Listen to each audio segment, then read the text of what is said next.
Hey guys, Furum here, and today I'm going to be showing you the Chevrolet 2016 Camaro SS in multiplayer. Now, this car is famous for being one of the best multiplayer cars ever in Asphalt 8, so I decided to do a video on it. My rank is 1486, and my tuning, which is slightly acceleration based, is 3500 and 5051 in Pro Kits. Now with this tuning, my acceleration is quite a bit better than the 1450 tuning, which means I can often knock them down at the beginning, and my speed is slightly faster as well because of the exhaust. Unfortunately, many cars start up faster than the Camaro. As you can see, that Cigaris just knocked down both me and that other Camaro that were right there.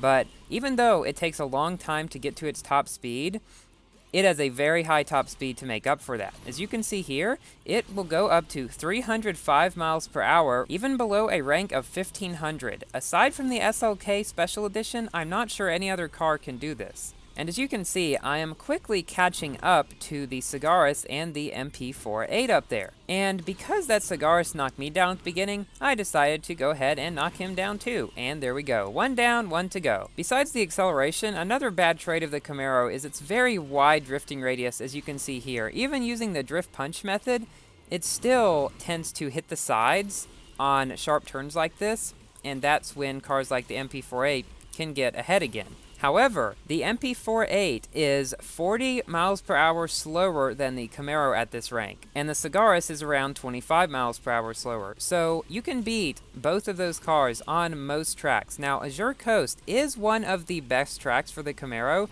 because of the long straightaways and only those 3 S-curves, but once you get those, you're pretty much set for this track. I've passed the Cigaris and MP48 with still an entire lap to go. So here's an interesting fact. The Camaro, when drifting, is faster than both the MP48 and the Cigaris when they are going their full speed with nitro. So even if you run out of nitro and have to wag, you can still pass them while wagging, and it's really funny to see. So I am pulling away from that MP48 pretty fast now, and I would like to say the Camaro is one of the only cars that will get you to Champion League that you don't need to run extra tanks in really. The Vulcan is the other one. But because of the Camaro's extremely high top speed and its very good nitro efficiency, that's why you really don't need extra tanks on it. So you see, even on Azure Coast, I'm not having to drift much to get nitro. I would definitely recommend this car to anyone who is trying to get the champion and doesn't want to save up for a Vulcan. Besides the Homage, which is not available to get anymore, the Camaro might be the easiest car that can get you to Champion League. The Cigaris could possibly also do it, but as you can see here, Cigarises are no match for Camaros and will lose probably 80 to 90% of the time. So that is why I definitely recommend this car instead of the Cigaris. So we beat a triple boosted MP48 that was higher ranked, a TVR Cigaris double boosted that was the exact same rank as me, and an unboosted Camaro with Dr. Illusion's tune, which is 05005055 and also quite good.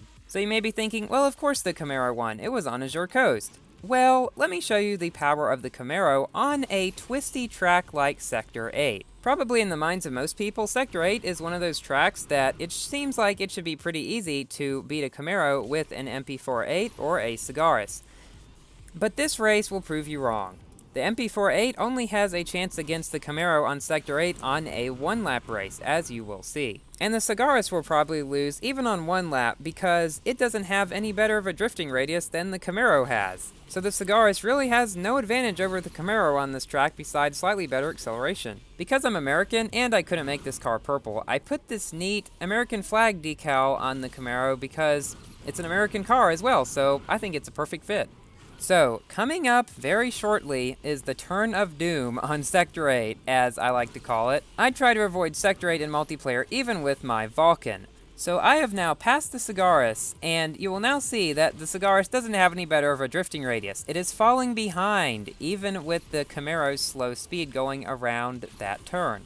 Now, don't get me wrong here. The Cigaris is the best multiplayer car you can buy with credits and one of the best multiplayer cars for beginners in the game. It is just highly unlikely that you'll be able to reach champion with it like you would with a Camaro.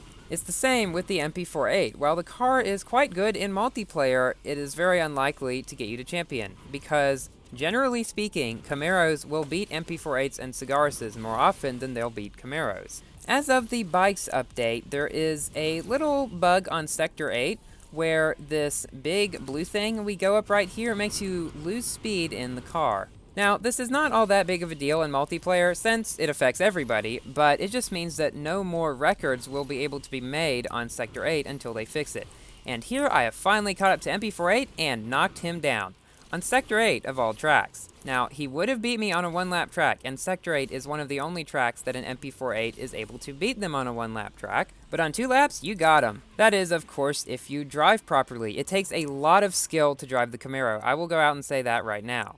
So, we have beat the same MP48 and Cigaris that we beat in the last race, and a couple other cars that aren't as good. So now I'm going to show you how the Camaro does on a somewhat long yet twisty track like Patagonia. This one is Riverfort. Now, I personally quite like Riverfort in the Camaro because even though it is twisty, there are more curves that you can just turn around rather than having to drift around and lose a bunch of speed. And I've somehow managed to pass everyone already. So here you can either barrel roll or you can flat spin. Now, I've learned that barrel rolling is usually better because it usually slows down less unless you go really high, and because the flat spins off there don't always flat spin. You sometimes just fall. So this route in here through the cave is, I believe, the fastest way through. It is not the safest, but if you've got someone hot on your tail, this is probably the best way to go. So let me know down in the comments, guys, what are your favorite tracks in Asphalt 8 and your least favorite tracks?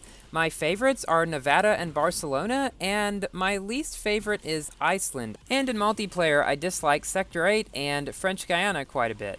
So yeah, the Camaro can make it quite well through Riverfort because, as I said, there's a lot of curves but not too many sharp turns. These are some of the best kinds of tracks for the Camaro. For example, Sector 8 is a lot longer than some of the London tracks. However, London is usually a better choice because it has fewer sharp curves and therefore the Camaro doesn't lose as much speed. So here, going up that barrel roll gives you a huge speed boost in the air. However, it can be quite risky, so I would not recommend doing that on purpose. There's one more race after this, but I'm going to give my general consensus on this car now. It is very good. If you do not have it yet, you should have it because it is one of the best multiplayer cars, even after so many updates. It has a huge speed advantage for its rank, bigger than any other car in the game, I'd say, except for the SLK Special Edition. So if you're the kind of guy that just wants to get ahead and stay ahead, this is the car for you. So we have finished this race, and let's see what we have beat. There was a 1457 unboosted Camaro and a few other cars that aren't very good. There are maybe a dozen cars or so that really stand out in multiplayer, and if you want to make it into a high league, it's best to find those cars and use them. So now for the last race, which is on the Alps. Now this is another example of a short track that doesn't have very many sharp turns. Again, it's mostly curves that you don't have to drift too much to get around. Again, this track is better than Sector 8 for the Camaro. So those two cars up ahead are a Cigaris and an MP48, but I'm already catching up to them again. Now here on these barrel rolls, it is best to go somewhat low so you don't lose as much speed for going up and so you don't hit an invisible barrier on the side. I hit that so many times in my early days of Asphalt. So here, if you don't think you can make it to the left onto the bridge, just go straight. It's not really any longer, and although you may not be able to pick up nitro, you won't risk wrecking like you might if you go to the left.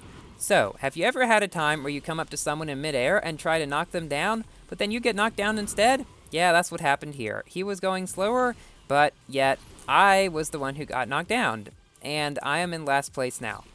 However, the Camaro is so powerful that even if you're in last place and you've only got one lap left, you can still catch up to the people in first. The Camaro is probably one of the only cars in the game that can reliably do this. If you're in the Camaro, always be very selective with the tracks you pick. Try to pick long ones and ones that do not have very many sharp corners. The best ones are Tokyo, Barcelona, and Azure Coast. So try to look for those when you play in this car. And you can get very, very reliable wins in this if you are very selective with your track picking. If you come into a room where two choices are Sector 8 and San Diego Harbor, it is much better to waste a bit of booster time than go into a race, use up a lot of booster time, and go down. So I have passed that Cigaris at about the same point that I got knocked down by him last time, and finished directly ahead of him. So, thank you all for watching, like and subscribe if you've enjoyed and found this video to be useful, and please consider subscribing for more Asphalt 8 content. Let me know what other cars you would like to see me multiplayer tune, and give me ideas for other videos in the comments, and I will see you later. Goodbye.